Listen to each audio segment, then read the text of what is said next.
Enrique Hill, nagsisisi raw na hindi tinanggap ang incognito.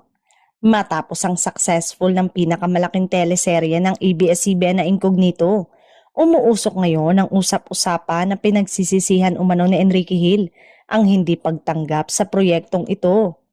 Ang Incognito ay isa sa mga flagship project ng ABS-CBN ngayong taon na pinagbibidahan ng mga bigating pangalan sa industriya. Tampok sa sering ito ang kombinasyon ng matinding aksyon, misteryoso at drama na tiyak na aabangan ng mga manunood. Ayon sa mga insiders, kabilang si Enrique sa unang batch ng mga aktor na inalok para sa isang major role.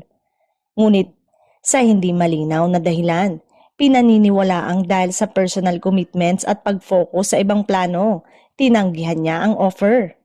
Ngayon ay sinasabi ng ilang sources na tila nagsisisi ang aktor kung alam lang daw niya na magiging ganito kalaki ang buzz ng Incognito.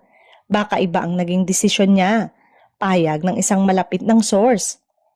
Sa kabila ng panghihinayang, wala pang opisyal na pahayag si Enrique Hill tungkol dito, ngunit marami ang umaasa na may susunod na malaking proyekto na naghihintay para sa kanya ngayong taon.